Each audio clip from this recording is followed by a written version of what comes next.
Hey creatives, welcome to class. Grab a seat and get comfortable because today we are taking an incredible journey through the vibrant art forms that are, let's face it, completely taking over your playlists, your social media feeds, and honestly the entire globe. We're diving into Asian pop culture, specifically focusing on emerging music, performance, and visual arts. Think of this explainer as your ultimate creative arts masterclass, where we're going to dissect exactly why these art forms are just so captivating and how they're literally changing the way we express ourselves. Here is our syllabus for today. We'll be moving through 5 exciting modules: the pop stage, stepping into character, visual storytelling, the public canvas, and finally, unleashing your inner artist. All right, let's get started. Okay, let's dive right in with a quick do now vocabulary check, just to make sure we're all on the exact same page. Before we look at specific examples, we really need to know what we mean by emerging art.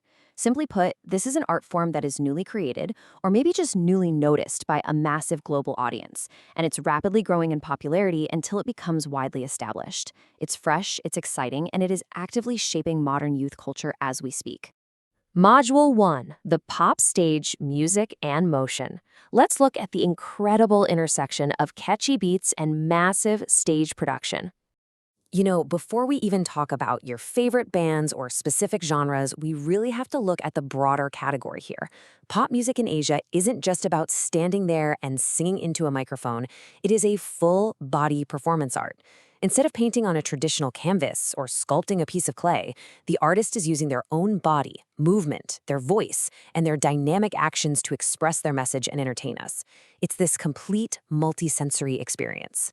Now, what's really interesting to see is how 3 absolute powerhouses of Asian performance art bring their own distinct flavors to the stage. South Korea gives us K-pop, which is known worldwide for incredibly catchy melodies, flawlessly synchronized choreography, and super stylish visual design. Then, Japan brings J-pop to the table, blending diverse modern and traditional styles with incredibly vibrant visual aesthetics. And of course, we have C-pop from China, which often features deep lyrical meaning, powerful vocal performances, and really cool elements of China's rich cultural history. They're all blending traditional culture with modern pop, but each one has its own unique signature. Raise your hand, seriously, even if you're just sitting at your desk right now, if you recognize any of these massive global acts. From K-pop giants like BTS and Blackpink to J-pop innovators like Baby Metal and C-pop icons like Jay Chou, these performers have gathered millions and millions of fans worldwide. It just goes to show that rhythm, visual flair, and performance art really do speak a universal language. Moving right along to Module 2, stepping into character. We're shifting gears from just watching performers on a stage to actually becoming the performance yourself through the power of cosplay. All right, class, you might want to grab your sketchbooks for this one because the visual design involved here is just out of this world. We're talking about costume. Short for costume play, this is a really unique performance art where fans don't just dress up as their favorite characters from anime, movies, or video games. They actually act like them. They basically become subject matter experts on the characters they're replicating, working so hard to make every single detail totally authentic, from head to toe. So the crucial point here is that cosplay is much, much more than just wearing a cool outfit. It's actually deeply connected to psychological exploration.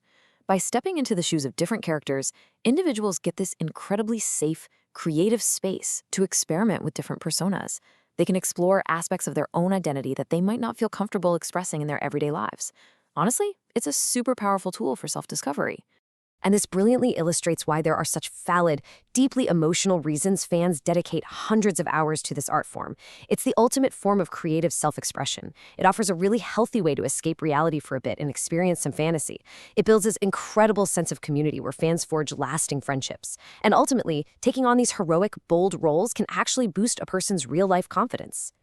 Okay, pencils down, eyes up front. It is time for a quick pop quiz. We hear these 2 words thrown around all the time, often interchangeably. But what is the actual technical difference between manga and anime?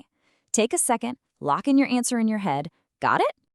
Module 3, Visual Storytelling. Let's head into the amazing realm of 2D art and digital illustration, and let's find out if you got the answer to our quiz right. All right, here is the answer. Let's clear out this common misconception once and for all. Manga refers to the printed graphic novels or comic books.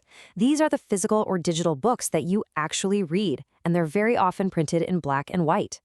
Anime, on the other hand, refers to the animated shows or movies. That is what you watch on your screen. So, simply put, you read manga, you watch anime. Both of these art forms are absolute giants of visual storytelling.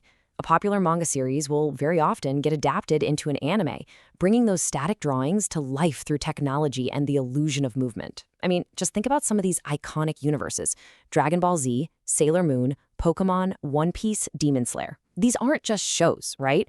They are massive global phenomena that combine incredible 2D illustration, imaginative storytelling, and digital tech to captivate audiences of literally all ages across every single continent. Module 4. The Public Canvas. All right, class, we are leaving the digital world, we're closing our comic books, and we are heading outside into physical public spaces. We are looking at street art and mural painting. These are large-scale, incredibly vibrant artworks created directly on walls, streets, or buildings. But I want to point out something really important here. This isn't just about making a brick wall look pretty. Street art is a super powerful contemporary tool. Artists use these massive public canvases like a megaphone to communicate strong messages, reflect social concerns, and proudly display their community's cultural identity. Let's take a really quick virtual field trip to some of Asia's most famous open-air galleries. If you were to walk down Haji Lane or Everton Road in Singapore, you'd see these amazing life-sized artworks depicting everyday life and capturing the rich, nostalgic cultural heritage of the city. Over in Hong Kong, places like Graham Street and Hung Yip Road have been completely transformed by local and international artists into these vibrant hubs of visual expression. These streets are literally living, breathing art museums that everyone has completely free access to. Which brings us to our final stop, Module 5, Unleash Your Inner Artist. As we wrap up today's explainer, I want to connect all of these massive global pop culture phenomena directly back to you. Because art, at its very core, is a reflection of our values and the health of our society. Whether it's through the diverse, boundary-pushing fashion of K-pop, the creative role-playing of cosplay, or the bold, massive messages of a street mural, art explores really important concepts like gender identity and expression. It actively promotes values like equality, respect, and acceptance of others. It gives a powerful voice to advocacy and helps us deepen our connections to entirely different cultures. Art isn't just fun to look at or listen to, it is the actual blueprint for how we build healthy, positive, and inclusive communities. All right, class, the bell is just about to ring, so I am leaving you with this one piece of homework. How will you use art to express your own identity or advocate for a cause today? Whether you're sketching a manga character, choreographing a dance in your room, putting together a cosplay, or just listening to a new song that really moves you, how will you make your voice heard? Class dismissed, stay curious, and keep creating.